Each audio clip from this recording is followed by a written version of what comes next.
सन्माननीय केंद्रीय मंत्री नामदार प्रतापराव जाधव यांच्यावर अर्वाच्य आणि शिवराळ भाषेमध्ये टीका करणारे तथाकथित शेतकरी नेते रविकांत तुपकर यांनी एका कार्यकर्त्याच्या तडीपारीच्या अनुषंगाने ज्या प्रकरणाशी नामदार प्रतापराव जाधव यांचा सूत्रांम संबंध नसताना या तडीपारीशी त्यांचा संबंध जोडून त्यांच्या या सगळ्या राजकीय आणि सामाजिक कारकिर्दीला कुठंतरी गालबोट लावावं आणि त्यांच्या या सगळ्या कार्याला बदनाम करण्यासाठी म्हणून जी मोहीम हाती घेतली आणि बुलढाण्यामध्ये घेतलेल्या पत्रकार परिषदेमध्ये खालच्या पातळीवर जाऊन टीका केली, त्याचबरोबर एका गुन्हेगाराचं समर्थन करत असताना राजकीय आणि सामाजिक क्षेत्रामध्ये काम करणाऱ्या कार्यकर्त्याला नेत्याला न शोभणारी भाषा त्या ठिकाणी वापरली.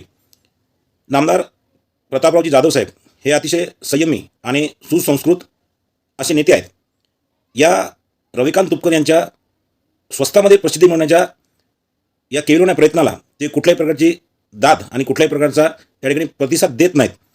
तरीसुद्धा रविकांत तुपकर हा त्यांच्या नावाशी आपलं नाव जोडून स्वतः त्यांच्या कार्याला कुठेतरी कमी लेखण्याचं कार्य सातत्यानं करीत आहे. नामदार प्रतापरावजी जाधव हे त्यांना कुठल्याही प्रकारचं उत्तर किंवा कुठल्याही प्रकारचं काउंटर करत नाहीत. त्यामुळे रविकांत तुपकर हे वारंवार त्यांच्यावर वैयक्तिक आणि खालच्या पातळीवर टीका करतात. रविकांत तुपकर हे सुद्धा फार काही धुत्या तांदळाचे नाही आहेत. त्यांचं कार्य फक्त शेतकऱ्यांविषयी प्रेम दाखवणे आणि त्यातून अर्थार्जन करणे, संघटनेत चळवळीत काम करण्याचा आव आणून सातत्यानं मतांवर आणि निवडणुकीवर लक्ष ठेवून असणारा हा नेता त्याच्या या सगळ्या कार्यपद्धतीचा उहापोह आणि तो करत असलेल्या सगळ्या बाराभानगडी या सगळ्या गोष्टीचा कच्चा चिठ्ठा धुळीवंदनाच्या दुसऱ्या दिवशी बुलढाणा या ठिकाणी एक प्रेस घेऊन मी सांगणार आहे आणि त्या अनुषंगानं रविकांत तुपकर यांना काही प्रश्न विचारणार आहे. रविकांत तुपकर हा मनुष्य कशा पद्धतीने आपल्या बुलढाणा जिल्हा तसेच संपूर्ण महाराष्ट्रभर स्वतःचं जे काही रॅकेट आहे ते फैलवित आहे आणि त्या अनुषंगाने केवळ शेतकऱ्याचं हित आपण करतो आहोत असा बनाव करून स्वतःची तुंबडी त्या ठिकाणी भरत आहे.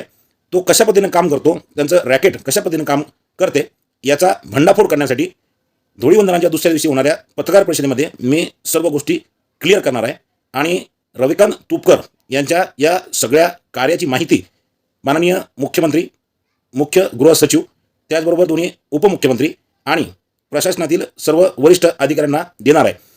त्याचबरोबर रविकांत तुपकर यांनी घेतलेल्या पत्रकार परिषदेमध्ये स्वतःवर 100च्या वर गुन्हे दाखल आहेत ही गोष्ट कबूल केली आणि एवढे गुन्हे दाखल असणारा व्यक्ती हा जिल्ह्यासाठी घातक आहे.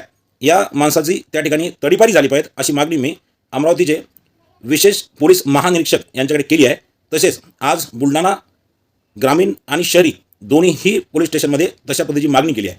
या अनुषंगाने मी रविकांत तुपकर यांना वाशिम आणि बुलढाणा या दोन्ही जिल्ह्यातनं तडीपार करावं अशी मागणी